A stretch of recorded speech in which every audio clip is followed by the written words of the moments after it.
Assalamualaikum warahmatullahi wabarakatuh. Kembali lagi bersama saya Anissa Rizky di mata pelajaran Akuntansi Dasar. Di video kali ini saya akan menjelaskan sebuah materi yang berjudul Memahami Asumsi, Prinsip, dan Konsep Dasar Akuntansi. Untuk lebih jelasnya, mari kita simak video berikut ini. Pada materi video pembelajaran kali ini, kita akan membahas bab 4, yaitu memahami asumsi, prinsip, dan konsep dasar akuntansi. Pertama, ada asumsi yang digunakan dalam akuntansi. Asumsi yang digunakan dalam akuntansi terbagi menjadi 4 bagian. Pertama, ada asumsi satuan uang. Kedua, asumsi entitas ekonomi. Ketiga, asumsi kelangsungan usaha. Dan keempat, asumsi periode waktu. Pertama, kita akan membahas asumsi satuan uang. Asumsi satuan uang menyatakan bahwa hanya data transaksi yang dapat dihitung menggunakan satuan uang saja yang dapat dimasukkan dalam catatan akuntansi. Asumsi ini menghalangi beberapa informasi yang relevan lainnya untuk masuk.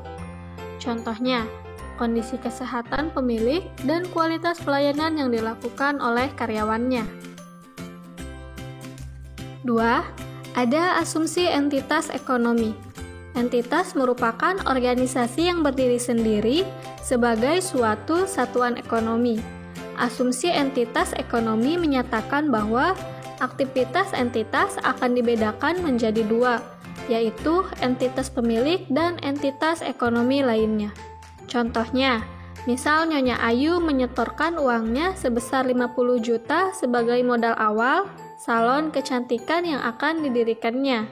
Sesuai dengan entitas ekonomi, Nyonya Ayu harus memberlakukan uang sebesar 50 juta dengan kekayaan pribadinya. Hal ini dilakukan agar mudah dalam melakukan analisis perkembangan usaha.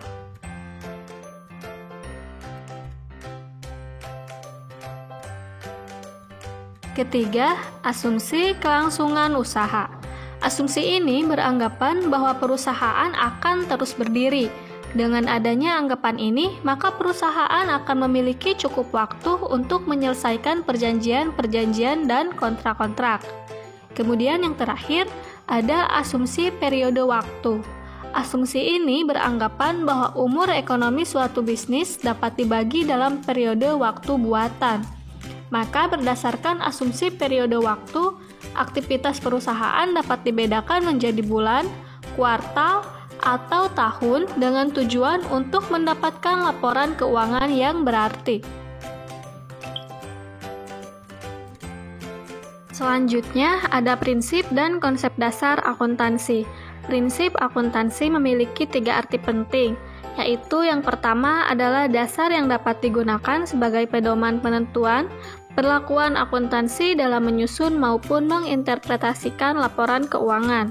Kedua, pedoman peringkasan dan pengungkapan informasi keuangan.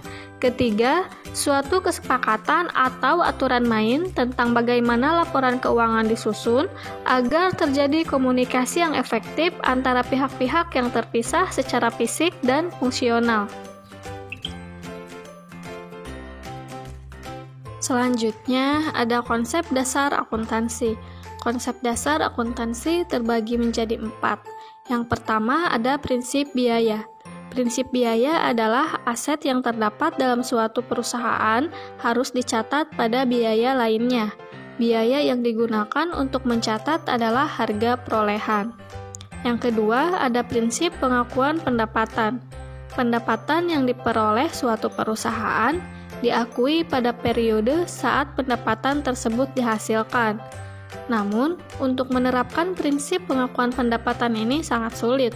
Hal ini dikarenakan beberapa perusahaan akan mencatat pendapatan yang dihasilkannya saat barang-barang hasil produksinya belum dikirim kepada pelanggan dan bukan saat transaksi jual-beli terjadi. Ketiga, prinsip penandingan atau pengakuan beban.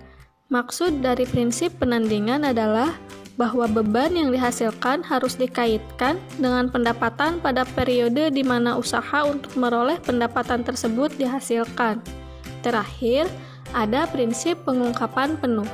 Maksud dari prinsip pengungkapan penuh ini adalah semua hal yang akan menyebabkan perbedaan terhadap pengguna laporan keuangan harus diungkapkan. Sekian materi video pembelajaran kali ini. Nantikan materi selanjutnya hanya di channel Doa Bangsa TV. Wassalamualaikum warahmatullahi wabarakatuh.